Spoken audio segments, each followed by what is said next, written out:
Mister D K ಒಂದ್ ಹೇಳ್ಬೇಕು ನಿನ್ಗೆ ಇವತ್ತು.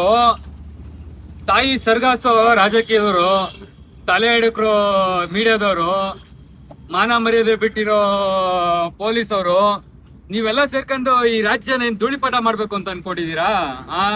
ಬೇಡ ಬೇಡ ಅಂದ್ರು ರಾಮನಗರದಲ್ಲಿ ಟೌನ್ಶಿಪ್ ಮಾಡಕ್ ಹೊಂಟಿದ್ಯಾ? ಅಲ್ಲೊಬ್ಬ ರೈತ ಬಡ್ಕೋತಾವನೆ, ನನ್ ಜಮೀನಲ್ಲಿ ವಿದ್ಯುತ್ ತಂತಿ ಬೇಡ ಹಾಕ್ಬೇಡ್ರಿ ಅಂತ. ಎತ್ಕೊಂಡು ಪೊಲೀಸರ ದರ್ಬಾಳಕೆ ಏನ್ರಿ, ಎತ್ಕೊಂಡು ಬಿಸಾಕ್ತವ್ರೆ. ನಿಮ್ಗೊಂದು ವಿಡಿಯೋ ಹಾಕ್ತೀನಿ ನೋಡಿ. ಅಲ್ಲ, ಬೇಡ ಬೇಡ ಎತ್ಕೊಂಡು ಬಿಸಾಕ್ತೀರಾ, ಸರಿ ಬಿಡಿ, ಹೋಲಿ ಸಾಯ್ಲಿ ಅತಗೆ, ಅದ್ ನಡೀತಾ ಇಲ್ಲಿ. ಇವಾಗ ನಿಮ್ಗೆಲ್ಲ ನಾವೇನ್ ಕಣ್ಣಿಗೇನ್ ಬಟ್ಟೆ ಕಟ್ಕೊಂಡಿಲ್ಲ, ನಮಗ್ ಗೊತ್ತಾಗುತ್ತೆ ಯಾಕೆ ರೇಷನ್ ಕಾರ್ಡ್ ಅಪ್ಡೇಟ್ ಮಾಡಿಸ್ತಾ ಇದ್ದೀರಾ, ಗ್ಯಾಸ್ ಬಿಲ್ ಯಾಕೆ ಅಪ್ಡೇಟ್ ಮಾಡಿಸ್ತಾ ಇದ್ದೀರಾ ಅಂತ ನಮ್ಗೆ ಗೊತ್ತಿಲ್ವಾ?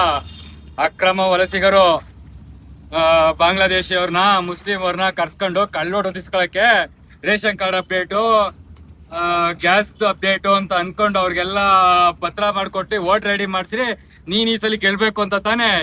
ನಾವೇನ್ ಕಣ್ಣಿಗೇನ್ ಬಟ್ಟೆ ಕಟ್ಕೊಂಡಿದೀವಿ ಅಂತ ಅನ್ಕೊಂಡಿದ್ಯಾ? ನೀನ್ ಮಾಡ್ತಾ ಇರೋ ನೀಚ್ ಕೆಲ್ಸ ಇಲ್ಲ. ಎಲ್ಲೂ ಇಲ್ಲ ದೇಶದ್ರೋಹಿಗಳು, ಇಲ್ಲೇ ನಮ್ಮಲ್ಲೇ ಅವ್ರೆ. ನಿನಗೊಂದು ಪಾಠ ಕಲಿಸ್ಬೇಕು, ಬರ್ತೀವಿ, ನಿನಗೆ ಸರಿಯಾಗಿದೆ.